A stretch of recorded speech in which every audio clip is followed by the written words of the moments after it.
말씀은 출애굽기 39장 22절에서 26절 말씀을 근거로 청색 겉옷의 교훈이라는 제목으로 하나님 말씀 증거하도록 하겠습니다.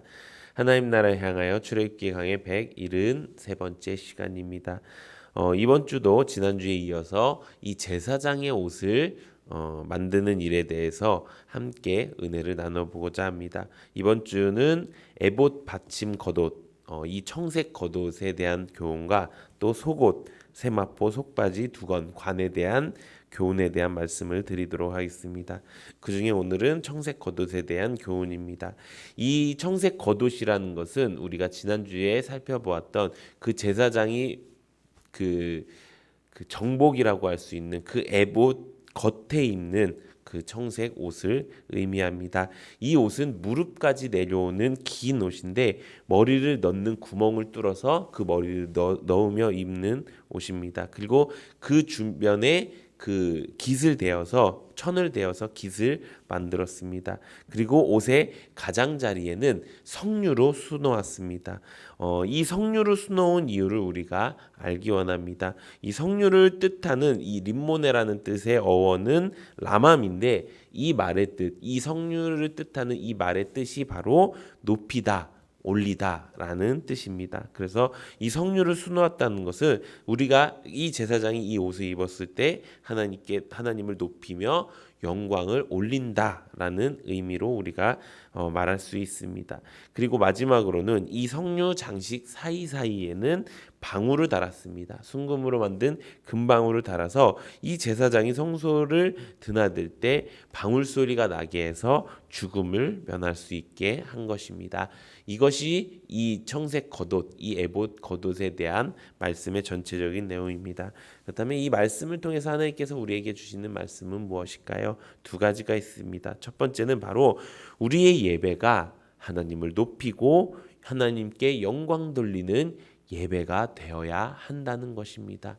우리가 예배를 드리는 이유가 무엇입니까? 나는 하나님의 자녀이기 때문입니다. 나는 그리스도인이기 때문에 예배를 드리는 것입니다. 내가 하나님을 만났고 내가 하나님을 믿고 그 하나님을 믿는 길을 걸어갔기 때문에 내가 예배를 드리는 것입니다. 그렇게 되면 이제 내 삶의 목적은 예배가 되어야 되는 것입니다. 내가 하나님 만나는 일보다 더 중요한 일은 없습니다. 내가 하나님 자녀로서 해야 되는 일보다 더 중요한 것은 없는 것입니다. 그런데 우리가 예배를 드리다 보면 어떤 마음이 생기느냐?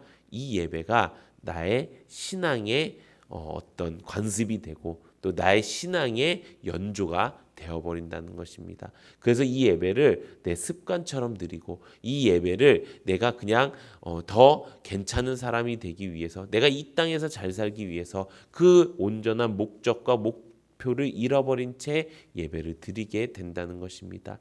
기억하십시오. 예배를 드린다는 것은 하나님을 만나는 것이고 내가 하나님 앞에 선다는 것이고 하나님께 영광을 올린다는 것입니다. 이것이 하나님께서 우리에게 주신 창조의 목적인 것입니다. 그 말은 무엇입니까? 나는 이제 세상 사람들과 같이 살지 않겠습니다. 나는 이제 하나님이 주신 그 영으로 하나님의 백성으로 하나님의 자녀로 살겠습니다. 결단하고 결심하고 그것을 보여줄 수 있는 가장 귀한 행위라는 것입니다. 이 행위로 말미암아 우리의 믿음은 온전하게 될 것이고요. 그 온전하게 된 믿음으로 우리는 결국 천국에 가는 것입니다. 그래서 그리스도인들에게 이 예배는 굉장히 중요하면서 굉장히 위험한 것이라는 것입니다. 우리가 이 예배의 목적을 잊지 않고 우리의 예배를 점검하는 은혜가 있기를 바랍니다. 나의 예배 한번 점검해 보기 원합니다. 이 내가 드리는 예배는 나를 위한 예배입니까? 하나님을 위한 예배입니까? 또 나는 이 예배를 하나님 앞에 드리고 있습니까? 아니면 사람들 앞에서 드리고 있습니까? 또 내가 이 예배를 향한 이 마음이 온전한 하나님께 들려지는 온전한 마음으로 드리고 있습니까? 아니면 나에게 그냥 종교적 행사입니까? 또 예배를 통해서 나는 오늘 어떤 영광을 하나님께 드리고 있습니까? 이 모든 것들이 내가 예배 가운데 섰을 때 내 마음과 생각이 되어야 된다는 것입니다. 이 예배를 더욱더 귀히 여기고 하나님을 높이고 영광을 올리는 우리 모든 성도님들 되시기를 예수님의 이름으로 축원합니다. 두 번째 우리가 살펴봐야 될 말씀은 바로 거룩함을 잃지 않는 것입니다. 이 제사장에게 금방울을 단 이유는 무엇일까요? 죽음을 면하게 한 것입니다. 출애굽기 28장 35절에 보면은 이렇게 기록되어 있습니다. 아론이 입고 여호와를 섬기러 성소에 들어갈 때와 성소에 나올 때에 그 소리가 들릴 것이라. 그리하면 그가 죽지 아니하리라. 아멘. 이 금방울을 단 이유, 금방울로 소리를 나게 해서 이 죽음을 면하게 한 것인데, 이것은 그들이 이 여호와의 거룩함을 범하는 일을 미연에 방지하고자 위함이라는 것입니다. 이 성소는요, 다른 불빛이 없었습니다. 이 등잔대에 있는 그 촛대에 있는 그 불빛으로만 의지하고 다녔어야 됐습니다. 그렇기 때문에 내가 만약에 아무런 소리도 내지 않고 있다가 그 보이지 않는 것들로 인해서 진설병상을 무너뜨렸다든가 아니면 다른 것들을 훼손시켰다든가 이런 일이 벌어지면 제사장은 바로 죽음을 면치 못하게 되는 것입니다. 하나님의 거룩함을 지키기 위해서 이 금방울을 달았다는 것입니다. 이 말씀을 통해서 우리가 깨닫는 건 무엇입니까? 제사장은 하나님의 거룩함을 유지해야 되는구나 라는 것을 우리가 깨닫게 됩니다. 그렇다면 지금 하나님께서 말씀하시는 이 제사장은 누구라고요? 바로 우리를 이야기하는 것입니다. 하나님은 우리를 예수님을 통해서 왕같은 제사장 삼아주셨습니다. 이게 제사장이라고 해서 그냥 직분이 이거는 뭐 내 말씀이 아니지, 이거는 목사님이고 뭐 하나님이 택하신 백성 아니야? 아닙니다. 하나님이 말씀하시는 이 제사장은 하나님께 예배를 드리는 자리이지요. 지금은 모든 사람들이 하나님 앞에 나와서 예배를 드릴 수 있게 되었습니다. 왜 그럴까요? 예수님께서 십자가에 못 박혀 달려 돌아가심으로 그 휘장을 다 갈라놓으셨기 때문입니다. 그래서 우리는 하나님 앞에 나아갈 수가 있는 것입니다. 그렇게 나아갈 수 있게 된 우리가 가장 중요하게 여겨야 될 것은 거룩함을 잃지 않는 것입니다. 이 거룩함을 잃는 순간 어떻게 된다고요? 죽을 수밖에 없는 운명이 되는 것이란 것입니다. 이 거룩하다는 것은 무엇이죠? 구별됨을 이야기하지요. 나는 이제 세상 사람들과 같이 살지 않겠습니다. 그들의 생각, 그들의 방식, 그들의 사상, 그들의 모든 풍습까지도 나는 다 버리고 이제 나는 하나님의 백성으로 살아갑니다 라는 것을 우리가 지키는 것입니다. 그렇다면 어떻게 거룩함을 지킬 수 있을까요? 말씀에 보면 말씀과 기도로 거룩함을 지킬 수 있다고 성경에 기록되어 있습니다. 어떻게 지킬 수 있을까요? 말씀을 통해서 나를 들여다보며 무엇을 하는 것입니까? 그냥 말씀 읽기로 끝나는 것이 아니라 말씀을 읽으면서 나를 그 말씀에 투영시켜서 진리가 아닌 것을 다 제거하는 것입니다. 말씀은 진리입니다. 말씀은 하나님이십니다. 이 하나님이 진리이십니다. 그 하나님이 아닌 것을 빼는 것입니다. 그것이 말씀 읽기의 효과고 그것이 말씀 읽기의 유일한 목적이라는 것입니다. 이 말씀을 읽고 내가 성경적 지식을 더 갖고 이 말씀을 읽고 내가 깊은 무엇인가 영적인 그 표현을 원하는 것이 아니라 하나님은 단지 이 말씀을 통해서 하나님만을 가지기 원하시는 것입니다. 사람의 지혜로는 이해할 수 없는 이 말씀을 하나님이 주신 그 지혜로 이해하기 원하신다는 것입니다. 그래서 우리는 말씀 읽기가 중요합니다. 또 무엇이 중요하다고요? 기도가 중요하죠. 우리가 주일날 말씀을 들은 것이 있습니다. 이 기도를 통해서 우리는 이 거룩을 지킬 수가 있습니다. 어떻게 지킬 수가 있을까요? 똑같이 우리가 기도를 함으로써 하나님을 만나고 그 하나님과 만남으로써 거룩한 것이 아닌 것을 다 제거해낸다는 것입니다. 그래서 우리에게 필요한 건 무엇입니까? 뭐 여러 가지가 있겠지만 하루 1시간 성경에서 나와 있는 너희가 깨어서 1시간도 기도할 수 없겠느냐, 그 유혹에 빠지지 말라라고 하는 그 예수님의 그 말씀을 우리가 본받아서 하루에 1시간 이상은 기도를 해야 된다는 것입니다. 이것이 통으로 하면은 제일 좋긴 하겠지만 그렇지 못하는 분들이 계신다면은 잘라서 뭐 하루에 10분씩 6번을 하든지 30분씩 2번을 하든지 이렇게 하셔도 좋습니다. 이게 뭐 그냥 1시간을 뚝딱 채운다 이런 느낌이 아니고요. 적어도 그 정도를 기도해야 하나님과 소통하는 삶을 살 수 있다는 것입니다.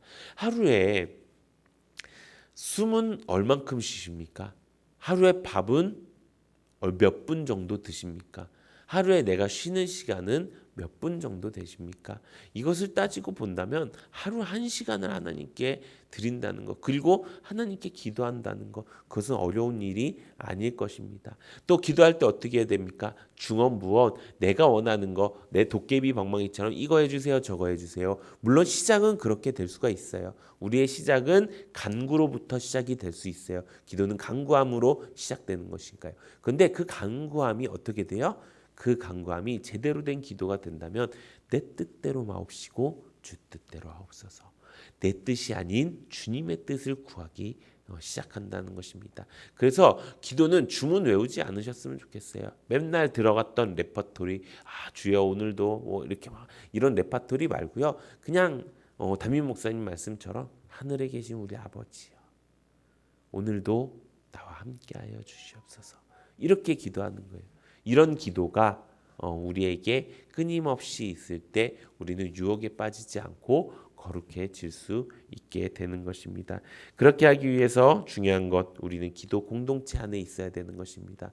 하나님께서 우리에게 주신 이 공동체가 바로 기도 공동체입니다. 함께 기도를 나누고 또 주님 앞에 내가 보여주기식의, 주님 앞에선 그럴 필요 없잖아요. 보여주기식의 신앙을 보여드린 것이 아니라 진짜 내 마음 깊숙한 곳부터 하나님 앞에 내어놓는 것입니다. 그리고 아까 말씀드린 것처럼 내 뜻이 아닌 주 뜻대로 할 수 있는 그 기도의 습관이 우리에게 주어질 때 우리는 거룩해질 수가 있다는 것입니다. 하지만 이렇게 말씀도 읽고 기도도 하면서 거룩해질 수 있는 습관을 가지긴 하지만 그것이 우리의 거룩을 근본적으로 만들어줄 수 없습니다. 무엇이 우리를 거룩할 수 있게 할까요? 그것은 바로 예수 그리스도인 것입니다. 히브리서 7장 26절에 보면 이렇게 기록되어 있습니다. 이러한 대제사장은 우리에게 합당하니 거룩하고 악이 없고 더러움이 없고 죄인에게서 떠나 계시고 하늘보다 높이 되시니라. 아멘. 예수 그리스도를 표현한 예언한 말씀입니다. 이 예수 그리스도는 우리에게 대제사장이 되어 주셨습니다. 그래서 하나님께서 우리가 하나님과의 관계가 단절되었을 때 예수님께서 이 땅에 오셔서 십자가에 못 박혀 돌아가심으로 또 3일 만에 부활하심으로 우리가 그와 함께 죽고 그와 함께 살아남으로 우리는 이제 하나님과 함께 할 수 있는 존재가 되었습니다. 우리가 이것을 잊지 않는 것입니다. 그리고 우리가 이것을 위해 기도하는 것입니다. 하나님, 나를 구원해 주심에 감사합니다. 하나님, 나에게 이 구원의 길을 걸어갈 수 있게 하심에, 하나님을 만날 수 있게 하심에, 하나님의 백성으로 살 수 있게 하심에 감사드립니다 라고 우리가 기도하는 것입니다. 그럴 때 매일매일 이것이 이루어진다면 우리 삶 속에 수많은 악이 찾아온다고 할지라도 절대 시험될 일 없다는 것입니다. 그렇게 우리가 하나님 앞에 예배를 제대로 드리고 하나님을 높이며 또 영광을 올리는 예배를 드리며 또 말씀과 기도로 거룩해져서 우리 모두가 평생토록 이 천국 가는 이 하나님 나라를 향하여 가는 신앙을 잃지 않는 우리 모든 성도님들 되시기를 예수님의 이름으로 축원합니다. 이 시간 기도